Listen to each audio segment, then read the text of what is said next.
Բարի երեկո, սիրելի հեռուստադիտողներ, մենք ողջունում ենք ձեզ եւ ուրախությամբ տեղեկացնում, որ մեկնարկել է Պատանիլ լրագրողների ակումբի 3-րդ եթերաշրջանը։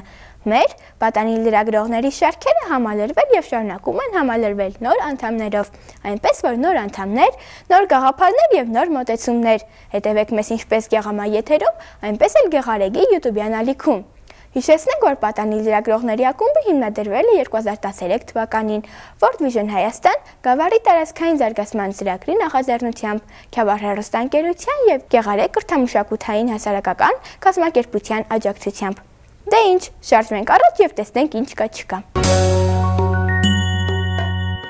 Մեր շարքերում կան շատ ստեղծագործող պատանիներ եւ երիտասարդներ, նրանցից մեկին այսօր առանձնացրել եմ ես։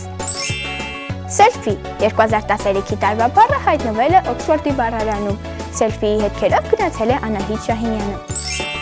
Յուրաքանչյուր հայ երիտասարդ պետք է քաջ գիտակցի, որ պատիվ է կրել հայ զինվորի պատվավոր կոչումը։ Զինծառայողի մոր հպարտությունը զգացել է Սամվել Մարեմկոյանը։ Ուզում եմ իմանալ, գրի եւ գրատվության հետաքրքրաշարժ եւ զարմանահրաշ փաստաբանակն է ուսումնասիրել Սոնա Հովեյանը։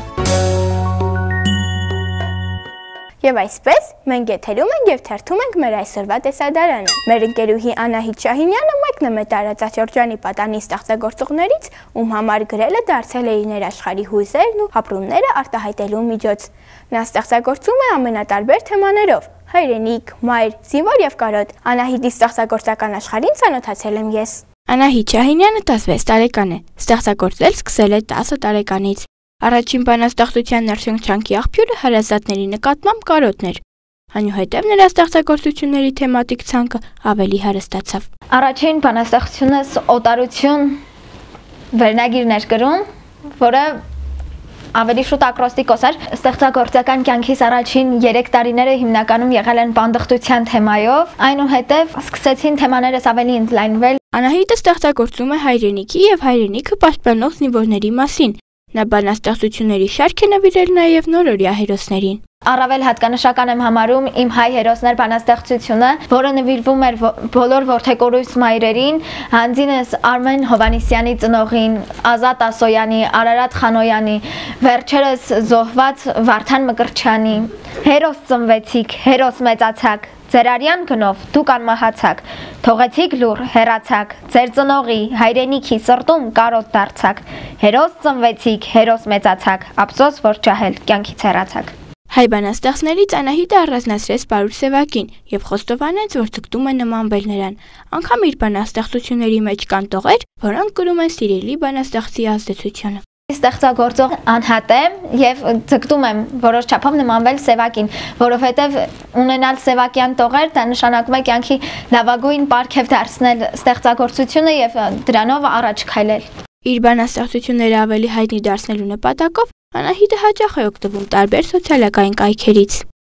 Արդեն մի քանի ամիս շարունակ Facebook սոցիալական կայքում տեղադրում եմ իմ բանաստեղծությունները, որպեսզի ավելի շատ մարդիկ իմանան ոչ թե իմ մասին, այլ այն ստեղծագործ ոգու մասին, որը ունեմ իմ կարծիքով։ Անահիտը խոստովանեց, որ անկախ հետագա մասնագիտական ընտրությունից երբեք չի թողնի ստեղծագործելը։ Չեմ կարող ասել, ապագայում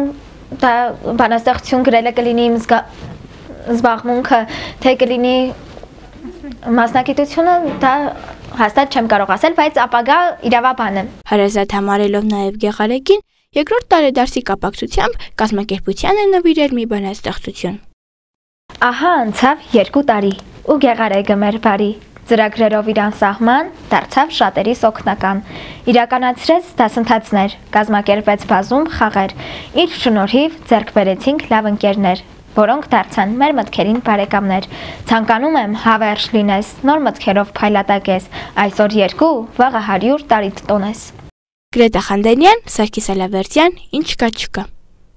Ինչպես պետք է անել ճիշտ սելֆի։ Սելֆի հասկացողությունը դարձել է այնքան տարածված, որ Մեծ Բրիտանիան ճանաչել է այդ բառը որպես տարվա բառ եւ ավելացրել է Օքսֆորդի բառարանում։ Հայաստանում իհարկե բառը չեն ավելացրել բառարաններում, բայց սելֆիանում են ոչ պակաս, քան եվրոպական այլ երկրներում։ Սելֆիների առավելությունը կայանում է նրանում, որ կարելի է լուսանկարել տարբեր դիրքերում, այնքան մինչև էկրանին երևա ցանկալի արդյունքը, իսկ հետո կատարել փորձել ֆիլտրերի եւ լույսերի հետ։ Իրականում ցանկացած լուսանկար ծրագրի օգնությամբ կարելի է դարձնել շատ գեղեցիկ, բայց ցանկալի է միանգամից ստանալ շատ գեղեցիկ նկար, այնուհետև նկարը դարձնել կատարյալ։ Սելֆին Անահիտի ուշադրության առարկա։ Այսօր խոսել ենք սելֆիի մասին։ Ինչ է սելֆին։ Ով է այնի հայտ բերել։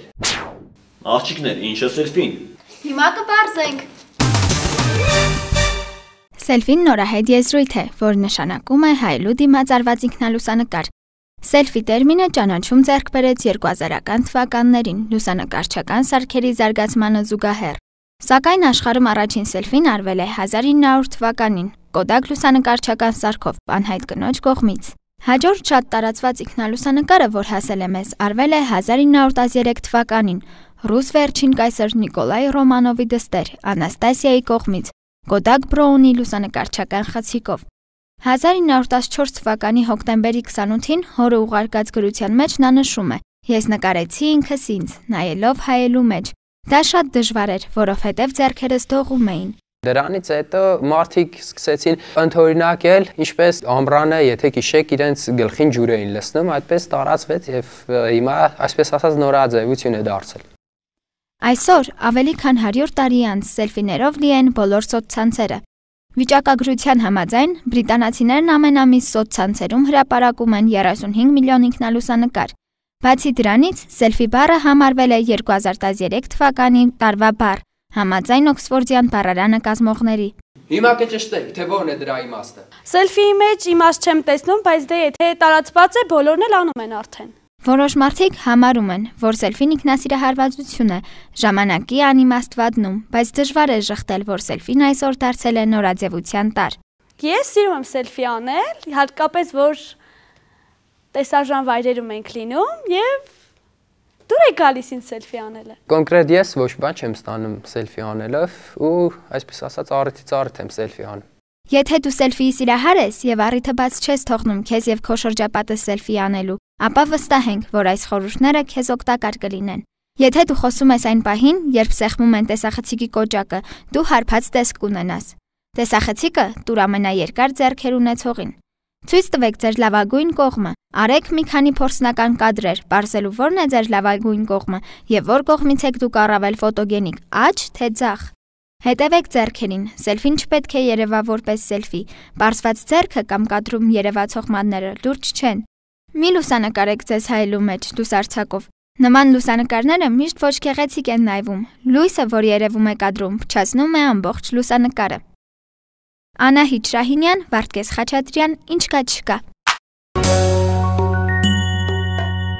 Ռազմահարյանասիրական դաստիարակությունը եղել եւ մնում է առանձնակի արժևորման առարկա։ Հայոց պատմությունը բազմիցս ապացուցել է այն պարզ ճշմարտությունը, որ մեր ազգի հաջողության գլխավոր գրավականներից մեկը մնում է ազգային հենքի վրա ստեղծված բանակն ու ազգային գաղափարով տոգորված մարտիկը։ Ազգային գաղափարներով տոգորված մարտիկները մեր հայոց բանակի շարքերում շատ են։ Դրանց է վստահված մեր երկրի սահմանների անվտանգության սրբազան եւ կարեւորագույն պատասխանատվությունը։ Հայ զինվորը մեր իրականության հերոսն է, իսկ նրան ծնած, մեծացրած եւ դաստիարակած մայրը կրկնակի հերոս։ Մեր ընկերներից շատերն այս պահին ծառայում են։ Հսկում մեր սահմանները, որպեսզի մենք հանգիստ ու խաղաղ պայմաններում անցկացնենք մեր օրը։ Փառք ու պատիվ հայ զինվորին։ Փառք ու պատիվ հայոց բանակին։ Հայոց բանակի շարքերը 6 ամիս առաջ համալրեց նաև մեր ակտիվ ընկերներից մեկը՝ Շահենը։ Նա առաջին օրվանից աչքի է ընկել օրինակելի վարքով, զինվորական գործին տիրապետում էր լավագույնս։ Շահենն ու նրա նմարները մեր հասարակության համար պետք է դառնան օրինակ, որով պետք է մեծանան նաև մատաղ սերունդը։ Բանակում զինվոր ունենալը նաև պատիվ է հայ ընտանիքի, հայ մոր համար։ Շահենի մայրը հպարտ է, որ երկրորդ որդին այս պահին ծառայում է Հայաստանի Հանրապետության զինված ուժերում։ Տիկին Մերսիդայի հպարտությունը զգացել է նաև ապակա զինվոր Սամվել Մարեմկոյանը։ Մենք ունենք մեկ սրբազան նպատակ՝ պաշտպանել մեր հայրենիքը։ Զինվորն այդ գործի մեծագույն նվիրյալն է։ Բանակը հայրենիքի անկախության երաշխավորն է, իսկ զինվորը բանակի ամենակարևոր մասնիկը։ Բայ երեկո, ինչ կա-չկայի շրջանակներում մենք այսօր այցելելու ենք ժամկետային զինծառայող Շահեն Շահաբզյանի ծնողներին եւ մի փոքր հարցազրույց ունենալու նրա մայրիկի տիկին Մերսիդայի հետ։ Դե ինչ, գնացինք։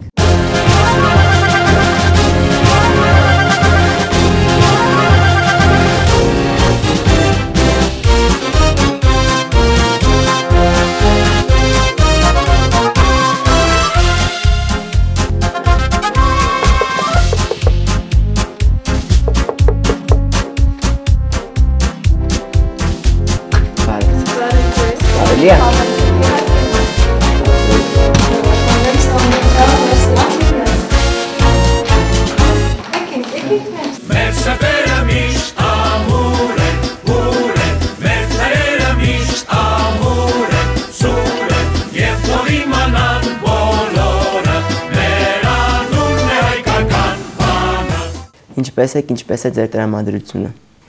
Շատ լավ։ Ձեր երկրորդ որդին է արդեն գտնվում զինվորական ծառայության մեջ, ինչպիսի ապրումներ ունեք։ Չէի ասի նույնը, կասեի էլ ավելի հուզված,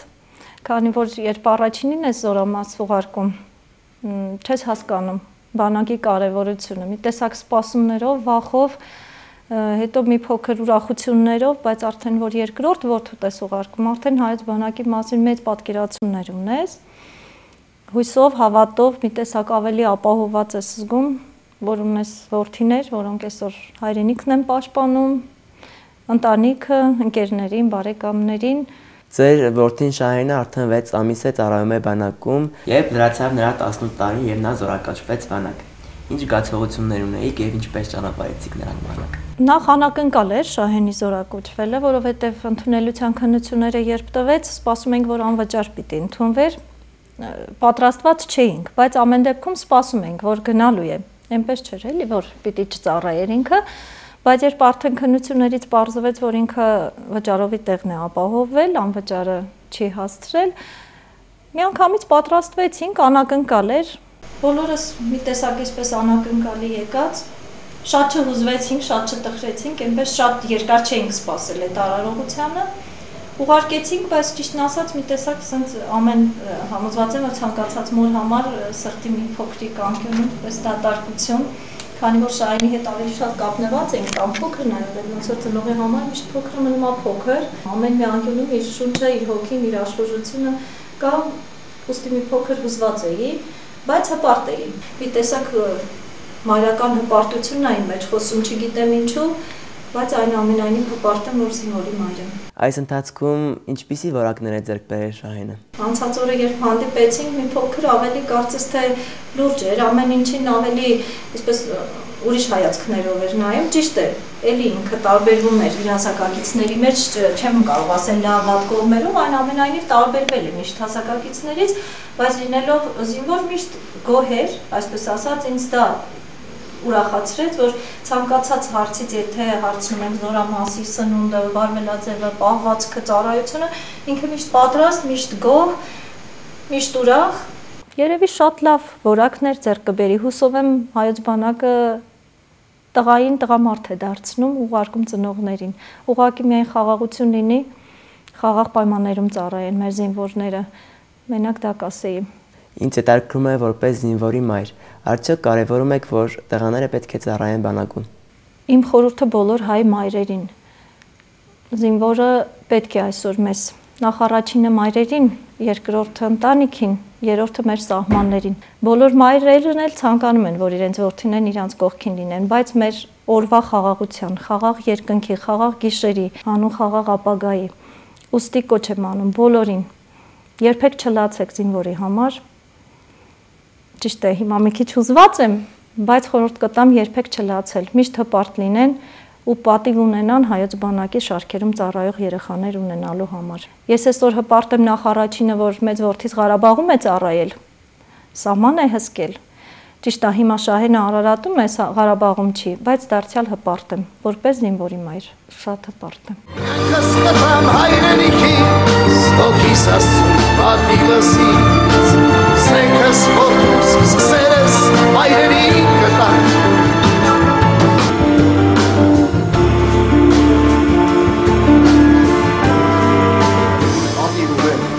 Շնորհակալություն։ Մենք պարտավոր ենք միշտ գնահատել եւ արժևորել մեր զինվորներին։ Չէ՞ որ նրանք միշտ զգոն ու արթուն են, որպեսզի մենք հանգիստ քնենք։ Աստված պահապան եւ բարի ծառայություն բոլոր հայ զինվորներին։ Իսկ այժմ հրավիրում ենք առավել հետաքրքրասերների ուշադրությունը։ Եթե ուզում եք իմանալ ավելին, այդ հարցում ձեզ կօգնի Սոնան։ Մեր կրտսեր ընկերը ձեզ համար առանձնացրել է գրի եւ գրատպության զարմանահրաշ եւ հետաքրքրաշարժ տեղեկությունները։ Բարև ձեզ սիրելի հեռուստադիտողներ, այսօր ես կխոսեմ գրի և գրականության մասին։ Առաջին իսկական գրային համակարգը ստեղծել են շումերները շուրջ 5000 տարի առաջ։ Նրանք գործածում էին պատկերագիրը, որը խորհրդանշում էր առարկաներ և ձայներ։ Իսկ բարձր տպագրությունը ստեղծել են չինացիները շուրջ 2000 տարի առաջ։ Նրանք ուռուցիկ տարրեր էին ձևավորել փայտի վրա, թանաքապատել են դրանք և դրոշմել թղթի։ 1440-ական թվականներից սկսվել է փոխվող մետաղի տարրերով ժամանակակից տպագրությունը, երբ գերմանացի Յոհան Գուտենբերգը հայտնագործեց տպագրական մեքենա։